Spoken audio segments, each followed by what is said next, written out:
Job, chapitre 27. Job poursuivit son développement. Il dit : Le Dieu qui me refuse justice est vivant. Le Tout-Puissant qui me remplit d'amertume est vivant. Aussi longtemps que je respirerai, que le souffle de Dieu passera dans mes narines, mes lèvres ne diront aucune injustice. Ma langue ne prononcera rien de faux. Je ne risque pas de vous donner raison. Jusqu'à mon dernier soupir, je défendrai mon intégrité. Je suis agrippé à ma justice et je ne la lâcherai pas. Mon cœur ne me fait de reproches sur aucun jour de ma vie. Que ce soit mon ennemi qui soit traité en méchant, et celui qui se dresse contre moi en homme injuste. Quelle espérance reste-t-il à l'impie quand Dieu coupe, quand il arrache le fil de sa vie? Dieu écoute-t-il ses cris quand l'angoisse vient l'assaillir? Fera-t-il du Tout-Puissant ses délices? Fera-t-il en toutes circonstances appel à Dieu? Je vais vous enseigner la manière dont Dieu agit. Je ne vais pas vous cacher les projets du Tout-Puissant. Vous en avez tous eu un aperçu. Pourquoi donc ces discours sans consistance? Voici la part que Dieu réserve aux méchants, l'héritage que l'homme violent reçoit du Tout-Puissant. S'il a de nombreux fils, ce sera pour l'épée, et ses rejetons manqueront de pain. Les survivants seront ensevelis par la mort sans que leurs veuves ne les pleurent. Il aura beau amasser l'argent comme la poussière, accumuler des vêtements comme de la boue. Il les accumulera, mais c'est le juste qui les enfilera. C'est l'innocent qui jouira de son argent. Il s'est construit une maison, mais elle est aussi fragile que celle de la teigne, pareille à la cabane que se fait un gardien. Il se couchera riche, mais ce n'est pas ainsi qu'il sera enseveli. Il ouvre les yeux, et tout a disparu. Les terreurs le surprennent comme de l'eau.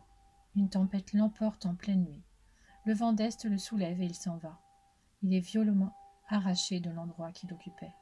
On lance sans pitié des flèches contre lui. Il cherche à fuir la main qui veut l'abattre.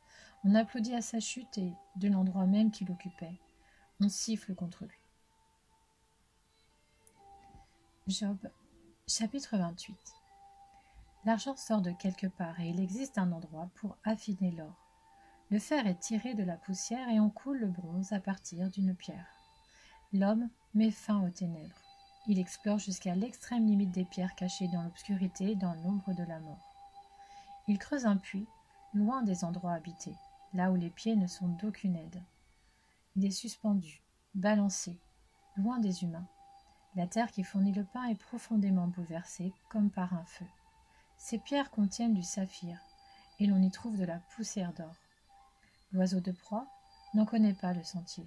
L'œil du faucon ne peut l'apercevoir. Les plus fiers animaux n'y ont jamais marché. Le lion n'y est jamais passé. L'homme porte sa main sur la roche. Il bouleverse les montagnes depuis la racine. Il ouvre des galeries dans les rochers. Et son œil peut contempler tout ce qu'il y a de précieux. Il arrête l'écoulement de l'eau et il amène à la lumière ce qui est caché. Mais la sagesse, où peut-on la trouver? Où est l'emplacement de l'intelligence? L'homme ne connaît pas sa valeur. Elle ne se trouve pas sur la terre des vivants. L'abîme dit : elle n'est pas en moi. Et la mer dit : elle n'est pas avec moi. Elle n'est pas donnée en échange d'or pur. On ne l'achète pas avec de l'argent. L'or d'Ophir ne fait pas le poids contre elle, ni le précieux onyx ou le saphir. On ne peut la comparer, ni à l'or, ni au verre. On ne peut l'échanger contre un vase en or fin. Oubliez le corail et le cristal. Posséder la sagesse, c'est avoir plus que des perles. La topaze d'Éthiopie ne peut être comparée à elle, et l'or pur ne fait pas le poids contre elle. D'où vient donc la sagesse? Où est l'emplacement de l'intelligence?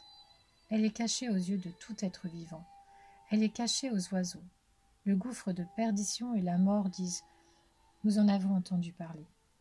C'est Dieu qui sait comment parvenir jusqu'à elle. C'est lui qui connaît son emplacement, car il voit jusqu'aux extrémités de la terre. Il aperçoit tout sous le ciel. Quand il a déterminé le poids du vent et fixé la mesure de l'eau, quand il a donné des règles à la pluie et tracé un chemin pour l'éclair et le tonnerre, c'est alors que Dieu a vu la sagesse et l'a mise en évidence.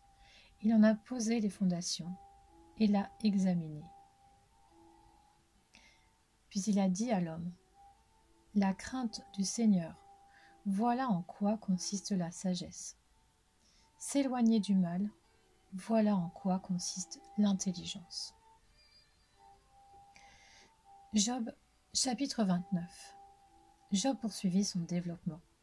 Si seulement je pouvais revivre les mois passés, les jours où Dieu me gardait, où sa lampe brillait sur ma tête et où sa lumière me guidait dans les ténèbres. J'atteignais alors mon plein épanouissement. Dieu veillait en ami sur ma tente. Le Tout-Puissant était encore avec moi et mes enfants m'entouraient. Mes pieds baignaient dans la crème et un rocher déversait près de moi des torrents d'huile. Quand je sortais pour aller à la porte de la ville et me faisais préparer un siège sur la place, les jeunes gens se retiraient à mon approche. Les vieillards se levaient et restaient debout.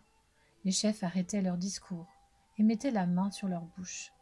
La voix des princes s'estompait et leur langue restait attachée à leur palais. L'oreille qui m'entendait me disait « heureux ». L'œil qui me voyait me rendait un témoignage favorable. C'est que je délivrais le malheureux qui appelait à l'aide, et l'orphelin que personne ne secourait. Le mourant me bénissait. Je remplissais de joie le cœur de la veuve.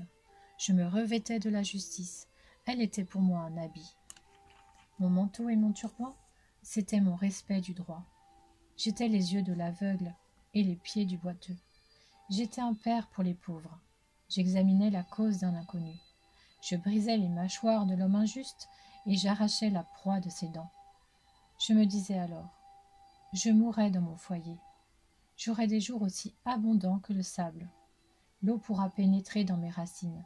La rosée passera la nuit sur mes branches. Ma gloire sera sans cesse nouvelle et mon arc reprendra des forces dans ma main. On m'écoutait, plein d'attente. On gardait le silence pour entendre mes conseils. Après mes discours, personne ne répliquait. Et mes propos étaient aussi bienfaisants que la rosée pour eux. Ils comptaient sur moi, comme sur la pluie. Ils buvaient mes paroles comme les dernières pluies. Je leur souriais et ils n'osaient pas y croire. Rien ne pouvait altérer le rayonnement de mon visage. Je choisissais le chemin à suivre pour eux et je m'asseyais à leur tête. Je restais là comme un roi au milieu de sa troupe, comme un consolateur auprès des personnes endeuillées.